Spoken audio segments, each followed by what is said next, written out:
ಅವಕಾಶ ಕೊಟ್ಟಿದ್ದಕ್ಕೆ ಧನ್ಯವಾದಗಳು ಮೇಡಮ್. ಫಸ್ಟ್ ಟೈಮ್ ಮೊದಲನೇ ಸಲ ನಾನು ಸ್ವಾಧ್ಯಾಯ ಕೊಡ್ತಾ ಇದ್ದೀನಿ. ಅದಕ್ಕೆ ಗೀತಾ ಮೇಡಮ್ಗೆ ಮೊದಲು ಧನ್ಯವಾದ, ನಿಮ್ಗೂ ಸಹ ಧನ್ಯವಾದಗಳು. ನಾನು ನನ್ನ ಸ್ವಾಧ್ಯಾಯ ಅಂದ್ರೆ ಸ್ವಲ್ಪ ಮುದ್ರೆಗಳ ಬಗ್ಗೆ ಹೇಳಕ್ಕೆ ಅಂತ ಇದ್ ಮಾಡಿದೆ ನಾನು ಇವತ್ತಿನ ಸಮಗ್ರ ಸ್ವಾಸ್ಥ್ಯ ಕಾರ್ಯಕ್ರಮದ ಪ್ರಯುಕ್ತ. ಅದಕ್ಕೆ ಅಂತ ಮುಂಚೆ ನಮ್ಮೆಲ್ಲರ ಆತ್ಮೀಯ ಗುರುಗಳಾದ ಬ್ರಹ್ಮಶ್ರೀ ಪಿತಾಮಹ ಪತ್ರಿಜಿ ಗುರುಗಳಿಗೆ ಧನ್ಯವಾದಗಳನ್ನ ಹೇಳ್ತಾ, ಹಾಗೆ ನನ್ನ ತಂದೆ ತಾಯಿಗಳಿಗೆ, ಪ್ರಕೃತಿ ಮಾತೆಗೆ, ಮತ್ತೆ ನನ್ನೆಲ್ಲ ಧ್ಯಾನ ಬಂಧುಗಳಿಗೆ ಧನ್ಯವಾದಗಳನ್ನ ಹೇಳ್ತಾ, ಇವತ್ತು ನಾನು ಹೇಳಕ್ ಹೊರಟಿರೋದು, ನಾನು ಇಲ್ಲಿಂದ ಏನ್ ಕಲ್ತಿದ್ದೀನಿ ಈ ಫೌಂಡೇಶನ್ ಈ ಮಹಾವತಾರ್ ಫೌಂಡೇಶನ್ ನಿಂದ ಒಂದಷ್ಟನ್ನ ನಾನ್ ಕಲ್ತಿದ್ದೀನಿ, ಅಳವಡಿಸ್ಕೊಂಡಿದೀನಿ. ಅದನ್ನ ಮಾತ್ರ ಕೊಡೋದಕ್ ಬರ್ತಿದ್ದೀನಿ ಅಷ್ಟೇ, ಬಿಟ್ರೆ ನಿಮ್ ಜೊತೆ ಇನ್ನೂ ಸ್ವಲ್ಪ ಹೇಳ್ತಾ ಹೇಳ್ತಾ ನಾನು ಇನ್ನೂ ಸ್ವಲ್ಪ ಕಲಿಬಹುದು ಅನ್ನೋ ಆಶಯ ಅಷ್ಟೇ. ಏನಪ್ಪಾ ಅಂದ್ರೆ ಮುದ್ರೆಗಳ ಬಗ್ಗೆ ಫಸ್ಟ್ ನನಗೆ ಮುದ್ರೆಗಳ ಬಗ್ಗೆ ಗೊತ್ತಿತ್ತು, ಸ್ವಲ್ಪ ಕೇಳಿಸ್ಕೊತಿದ್ದೆ, ಬಟ್ ಅಳವಡಿಸ್ಕೊಂಡಿರ್ಲಿಲ್ಲ, ಏನು ಮಾಡ್ತಿರ್ಲಿಲ್ಲ. ಆಮೇಲೆ ಮುದ್ರೆಗಳು ನಮ್ಗೆ ಯಾಕೆ ಬೇಕು ಅಂತ ಫಸ್ಟ್ ಗೊತ್ತಾಗಿದ್ದೆ ಸರ್ ಕಡೆಯಿಂದ. ಏನಾಗತ್ತೆ ನಮಗೆ ಮುದ್ರೆಯಿಂದ ಅಂತ, ನಮ್ಗೆ ಏನಾಗತ್ತೆ ಅಂತಾನೆ ಗೊತ್ತಿಲ್ಲ ಅಂತ ಅಂದ್ರೆ ನಾನು ಏನೇ ಮಾಡಿದ್ರು ಅದರಿಂದ ಪ್ರಯೋಜನ ನಾನು ಎಕ್ಸ್ಪೆಕ್ಟ್ ಮಾಡಕ್ಕೂ ಆಗಲ್ಲ, ಗೊತ್ತೂ ಆಗಲ್ಲ, ನಾವು ಅದನ್ನ ಗುರ್ತಿಸಕ್ಕೆ ಹೋಗಲ್ಲ. ಇಲ್ಲೇ ಇದ್ರಲ್ಲೇ ಹೇಳೋ ತರ ಶ್ರವಣ ಮನನ ಅಂತ ಹೇಳ್ತಾರಲ್ಲ, ಕೇಳಿಸ್ಕಂತೀವಿ, ಒಳಗಡೆ ಹಾಕ್ಕಂತೀವಿ, ಅರ್ಥನೇ ಆಗ್ಲಿಲ್ಲ ಅಂದ್ರೆ ನಾನು ಏನು ಮಾಡೋದು ಇಲ್ಲ, ಅದರಿಂದ ಪ್ರಯೋಜನನೂ ತಗೊಳಲ್ಲ.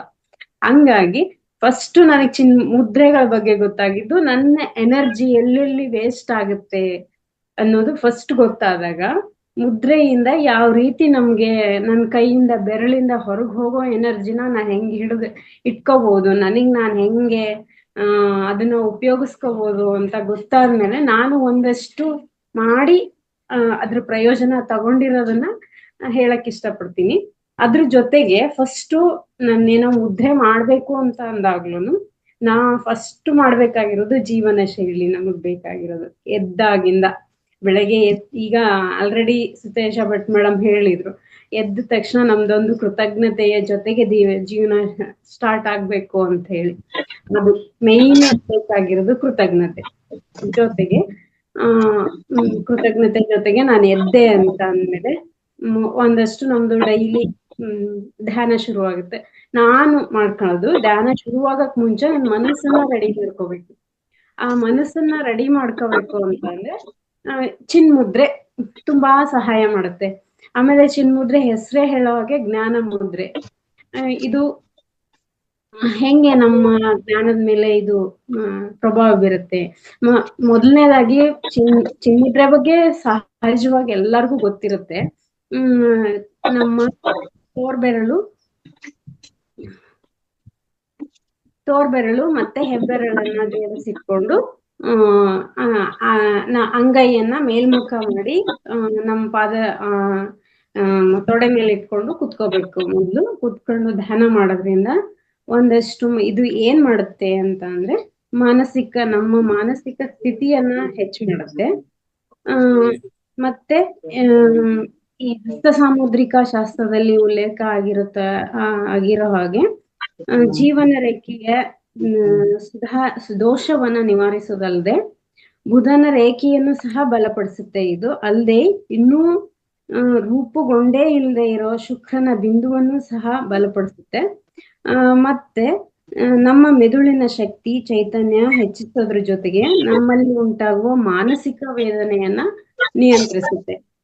ಮೇನ್ ನಮಗ್ ಬೇಕಾಗಿರೋದು ನಾವು ಧ್ಯಾನ ಮಾಡ್ಬೇಕಾದ್ರೆ ನಮ್ಮ ಮಾನಸಿಕ ಸ್ಥಿತಿ ಜೊತೆಗೆ ನಮ್ಮ ಮನಸ್ಸು ಚೆನ್ನಾಗಿ ಇಟ್ಕೋಬೇಕು ಅಂತ ಅಂದ್ರೆ ಒಂದಷ್ಟು ಎನರ್ಜಿ ಬೇಕೇ ಬೇಕಾಗತ್ತೆ. ಆ ಎನರ್ಜಿಯನ್ನ ಈ ಚಿನ್ಮುದ್ರೆ ಕೊಡೋದ್ರಿಂದ ನಾನು ಸ್ಟಾರ್ಟ್ ಮಾಡ್ಕೊಂಡಿರೋದು ಮೊದ್ಲು ನನ್ನ ಮನಸ್ಸನ್ನ ರೆಡಿ ಮಾಡ್ಕೋಬೇಕು ಧ್ಯಾನಕ್ಕೆ ಅಂತ ಅಂದ್ರೆ ಫಸ್ಟ್ ನಾನು ಒಂದಷ್ಟು ಇಲ್ಲಿ ಹೇಳೋ ಹಾಗೆ ಸುಖಾಸನದಲ್ಲಿ ನಮಗ್ ಬೇಕೋ ಯಾವ ಆಸನದಲ್ಲಿ ನಮ್ಗೆ ಯಾವ ಆಸನ ಸರಿ ಅನ್ಸುತ್ತೋ ಆ ಆಸನದಲ್ಲಿ ಕುತ್ಕೊಂಡು ಧ್ಯಾನ ಮಾಡ್ಬೇಕು ಅಂತ ನಾನು ಬೆಳಗ್ಗೆ ಎದ್ದ ತಕ್ಷಣ ಫಸ್ಟು ವಜ್ರಾಸನದಲ್ಲಿ ಕುತ್ಕೊಂಡು ಈ ಚಿನ್ಮುದ್ರೆ ಜೊತೆಗೆ ನಾನು ಉಸಿರಾಟದ ಜೊತೆ ಚಿನ್ಮುದ್ರೆ ಇಟ್ಕೊಂಡು ಉಸಿರಾಟ ಸರಿ ಮಾಡಿಕೊಂಡು ನಾನು ಮನಸ್ಸನ್ನ ರೆಡಿ ಮಾಡಿಕೊಂಡು ಆಮೇಲೆ ಧ್ಯಾನ ಕೂತ್ಕೊಳ್ಳೋದ್ರಿಂದ ಒಂದಷ್ಟು ಧ್ಯಾನ ಚೆನ್ನಾಗಾಗುತ್ತೆ, ಚೆನ್ನಾಗ್ ಆಗ್ತಿದೆ ಅಂತ ಹೇಳೋದಕ್ಕೆ ಇಷ್ಟಪಡ್ತೀನಿ. ಮತ್ತೆ ಮನಸ್ಸಿನ ಶಾಂತಿ ಸ್ಥಿರತೆಯನ್ನ ಕಾಪಾಡೋದ್ರಿಂದ ಮುಖದಲ್ಲಿ ಆಧ್ಯಾತ್ಮಿಕ ತೇಜಸ್ಸು ಸಹ ಬರುತ್ತೆ ಅಂತ ಹೇಳ್ತಾರೆ. ಮತ್ತೆ ವಿದ್ಯಾರ್ಥಿಗಳಿಗೆ ಈ ಜ್ಞಾನ ಮುದ್ರೆ ವರದಾನವಾಗಿದೆ. ಸ್ವಾಮಿ ಆಚಾರ್ಯ ಕೇಶವ ದೇವರ ಪ್ರಯೋಗದ ಪ್ರಕಾರ ಒಂದು ಪ್ರಯೋಗ ಮಾಡಿದ್ದಾರೆ ಅವರು. ಅದನ್ನ ಇದ್ರಲ್ಲಿ ಹೇಳ್ಕೊಂಡಿದ್ದಾರೆ.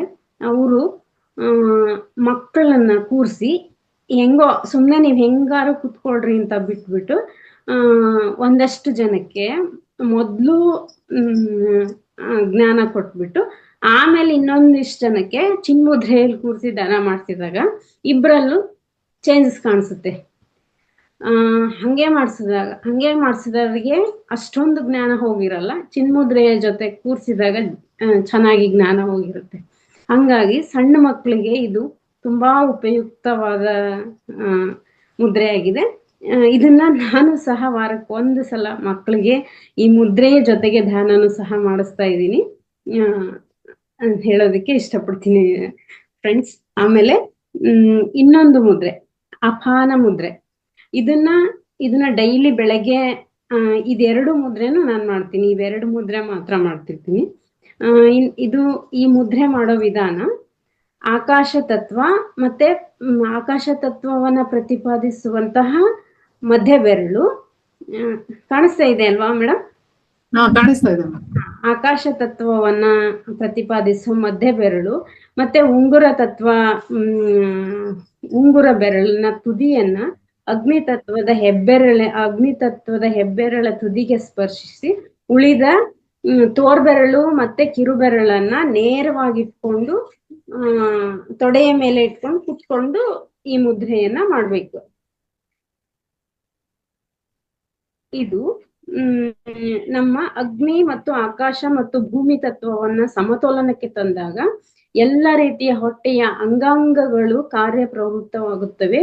ಇದರಿಂದ ನಮ್ಮ ಆಹಾರದ ಸರಿಯಾಗಿ ಜೀರ್ಣ ಆಗ್ಲಿಲ್ಲ ಅಂತಂದ್ರೆ ಜೀರ್ಣಕ್ರಿಯೆ ಇರ್ಬೋದು, ಆಮೇಲೆ ಒಂದಷ್ಟು ಮಲಮೂತ್ರ ವಿಸರ್ಜನೆ ಎಲ್ಲದು ಸರಾಗವಾಗಿ ಆಗೋದ್ರಿಂದ ನಮ್ಮ ಆರೋಗ್ಯ ತುಂಬಾ ಸುಧಾರಿಸುತ್ತೆ ಅಂತ ಹೇಳ್ತೀನಿ.